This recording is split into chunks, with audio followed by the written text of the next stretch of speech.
Hello, my given name is Toby, and this is Listening to Punk in My Shed.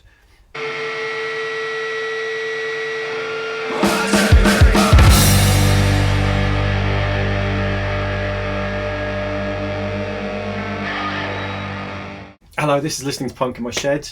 Punk album reviews from my shed. Can you see my breath? Hang on. Oh, yeah, it's there. It's cold. It's December. Two usual disclaimers, which I think this week I'm just going to pop up on screen while I'm talking. You can have a look at them. There might be three. There sometimes are. Usually two. That was very Trumpy. If you've joined us because of that shout out I got from the wedding present, that's awesome. I'm going to just talk a little bit about that at the end of the video, so this intro doesn't go on too long. This week we are listening to Hit Your Head by Drug Church, who are band with the second best name after Gay Witch Abortion, or if you want to count Kathleen Turner Overdrive as a real band, which they're not, they're in a film, then it's possibly the third best name. But yeah, fucking good name. Sort of like hardcore band with elements of grunge.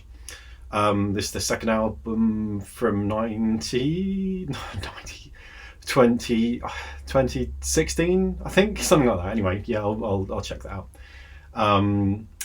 Their last album, their third album, Grubby, is actually really good, possibly better than this one, I think. But this is the first one I got into, so I thought this is the one I do. This is the one I review. Maybe if I run out of bands in the future, then I might circle back and do Grubby. We'll see. Okay, yeah, so the singer, Patrick Kinlan, he is also in a band called Self-Defense Family. Some people had referred to Drug Church as a Self-Defense Family side project, which he's adamant that it's not. I think Self-Defense Family got famous first, or not famous, but got recognised first. But apparently this was a going concern at the time anyway. Patrick Kinlan is an interesting guy, man. He's really clever, really clever, really interesting, a lot of opinions. He was on Hard Times. He was on the Hard Times podcast. He said a couple of things that I didn't necessarily agree with. Not necessarily things I found particularly offensive or is whatever, cancel worthy or whatever. Definitely things that I think that if I was sat down with him face to face and he was talking about them, I'd probably just want to pick him up and find out what his actual opinions were. So I don't know. I think my point is that if he's, I think if he said something that other people kind of question, then I wouldn't want them to necessarily take this video review as a complete endorsement of everything he believes in. At the same time, I don't condemn him for anything he said. He hasn't said anything particularly offensive, but it's just some stuff where I'm yeah, you and me might not be coming from the same place on a few issues. That's cool. Self-Defense Family, by the way, really good, really worth listening to. And one album that I listen to a lot, I can't remember what it's called, I'll pop it up on here. They're sort of more artsy post-hardcore than punk. They had this, the album that I was listening to has this song called Fear of Poverty in Old Age, which I absolutely love. Definitely give that a listen.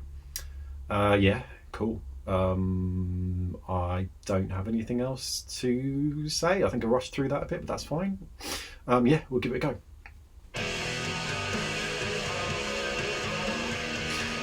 The editing on this intro is it's weird. It just cuts straight in. I feel even they've chopped the waveform too early. So yeah, weird. I don't know. Hang on. I like this little diddle here.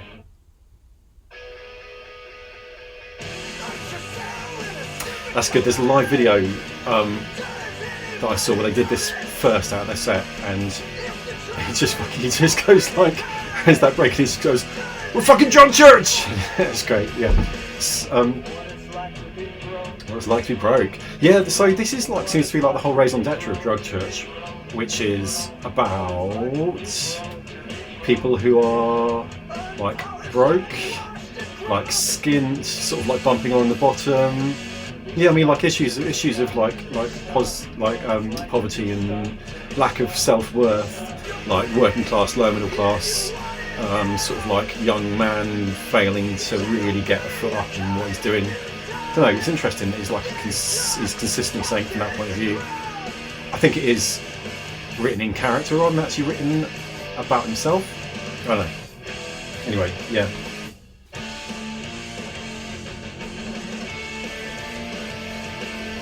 Jump straight in. Can you see what I mean about it being quite grungy? Maybe not in this song, but I don't know. Definitely more than just being hardcore. It's just really chunky. I just love this sort of chunkiness. It's really good. Well, aren't you just the Aleister Crowley of bad neighborhood? Such a good line. Such a good line, man. Really clever. Well, I don't know. I mean, I think it's clever. It's just like, you know, why bring up Aleister Crowley in a punk song without it being like, ooh, I'm spooky. Yeah, it's really good. He's got like a pretty individual voice. Well, not okay. It's not individual. I think it's not necessarily like an individual voice for hardcore, but it's definitely not the voice that everyone's going to get on with. I recommended Drug Church to the barman of the pub I used to be regular at, and he's sort of into emo sort of stuff. I think punky emo stuff, and he just said he just didn't get on with this guy's voice, which is fine. I mean, I do. I like it. I mean, I like an individual voice, you know. I'm or have been a very big fan of Y, not punk at all, you know, like backpacker hip hop / alt folk now, I guess. And that's a band where people are like, I just can't stand his voice, or some people are like, I just can't stand his voice. But I just love it. I just think it's really honest, and that's really off topic anyway.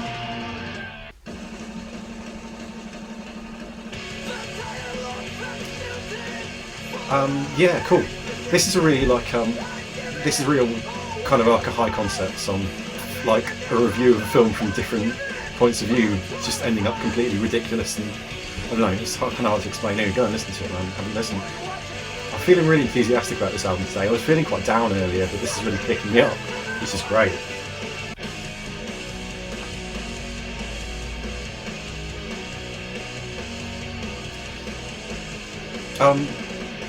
What I like, one of the things I like about this band is it's a, I want to say, yeah, 5-piece, where you've got a singer who just sings, doesn't play an instrument, and you've got 2 guitarists who don't sing, I think, and they just play guitar, just off each other. It's, if you're into guitar bands or whatever, I'd always like that dynamic. I think it creates like a real nice sort of like gang feeling to it.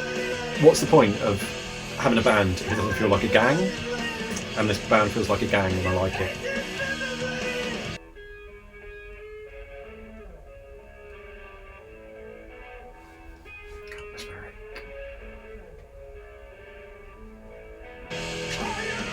Yeah, again, this is it. It's just like you're broke, you've got no money, you smoke too much weed, you can't get a job, or you can't keep a job. This is nice, lovely. And it's a song where it's just like, let's name all the colours and say what they like. Except it's all like green, brown, red, there's a blood and sofas. I mean, but like sofas in a sort of like, it's a dirty sofa. Oh no, it's got blue, isn't it?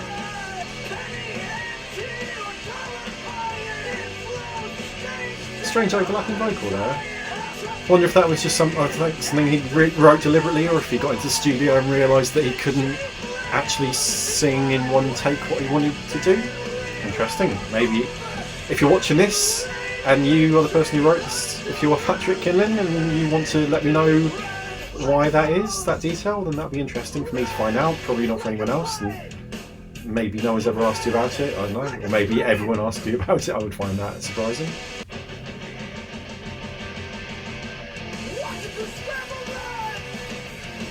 Oh, this has got that nice like kind of syncopated, not syncopated, but something like kind of beat. You can tell how much I know about music. Fuck. And it's from, I'm like, you know, like the best part of my adult life spent in bands and stuff like that. It's like, oh, is that a syncopated beat? Oh, it's like, probably not, is it? It's probably just like, it's just on like the offbeat. In one of my bands, it was like math rock band, we were just like so underqualified for it. And we'll just have to go like, the bit when it's like that, and then you count to 5, and we're like, what's 5? Alright, so if this is your first time listening to this album,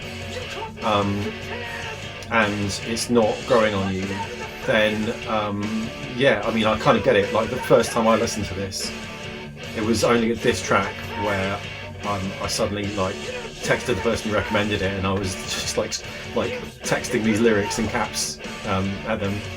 Yeah. So, and the album definitely is a grower, and it grew on me. That's something really nice about the drumming on this. Just like everything is like the clutch is all like all choked up, except like one little bit where he just releases the choke, and it's just really nice. Oh, that's really geeky. I'll have to point it out when it happens.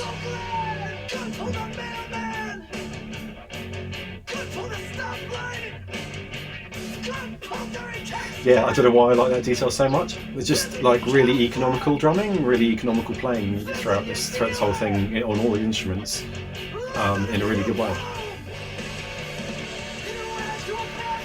I always think he's saying you actual vampire, but it's not. It's about to a bad vibe, I think.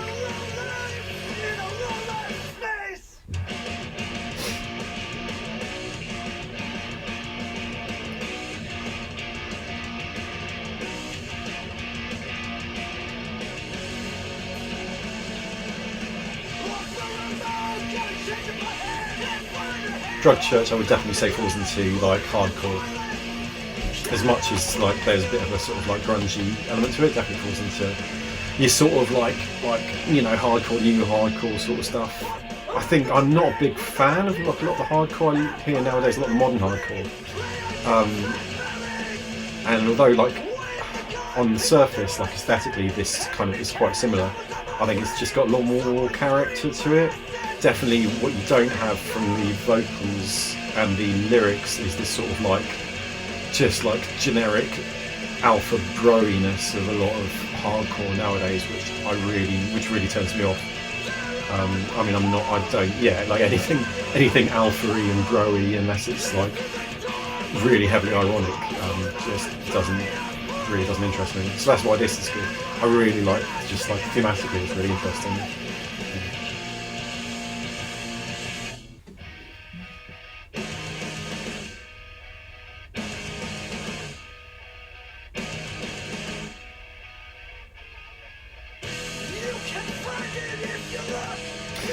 Yeah, I think this is another song where it's like where the lyrics have been sort of like sketched out, structured, and then planned. I don't know if he's got like a more of a poetic approach to lyrics than just it being, you know, like something to deliver a vocal line. I don't know.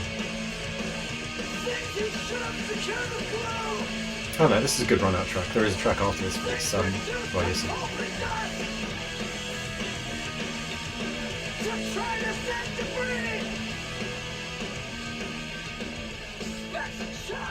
Ooh, a fade out. Oh yeah, because it goes into, yeah. You'll see.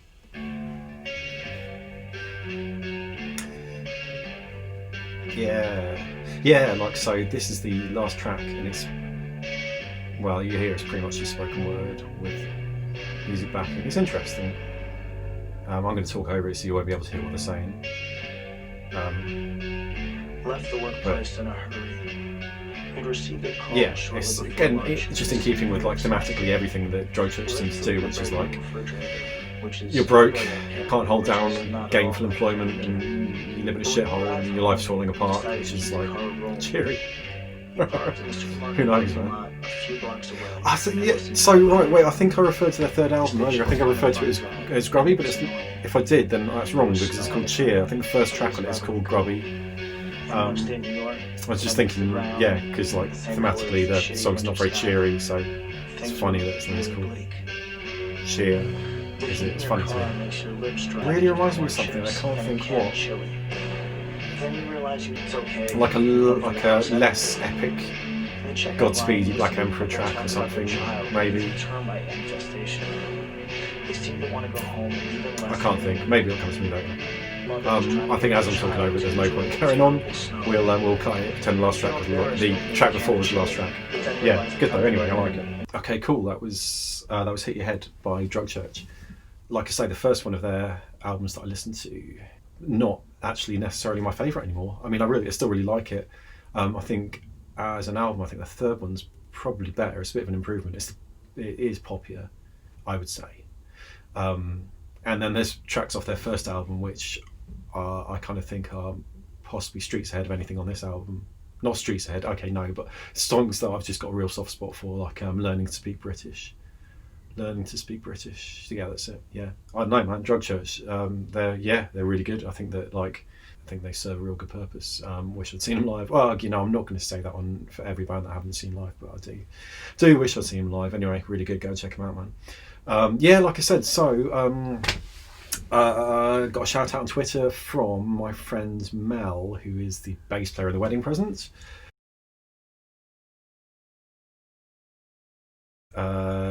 So I think a few people have like stumbled into these reviews through that. So hello, yeah, nice to have you, man. A few of my friends are Wedding Present fans, and they've always got the most interesting taste in music. So I guess it's actually quite a good indicator of having, I don't know why, but yeah, just having quite diverse and interesting taste. So that's pretty cool. So if that's you, then feel pleased with yourself. That's weird, sorry. Yeah, if you haven't, if you don't know who Mel is, she records, yeah, she plays bass for the Wedding Present. She also records solo stuff under the name of Such Small Hands. It's really good, sort of electronic-y, I guess kind of slowcore. People say it's a bit like an electronic-y version of Low, kind of sadcore. I don't know if she'd be happy if I said that, but yeah, some miserable songs on there, but that's good. Yeah, so definitely have a look. She's just recorded an album, and it's very good, getting a lot of reviews and stuff like that. Anyway, sweet, thanks for checking in. This has been Listening to Punk in My Shed.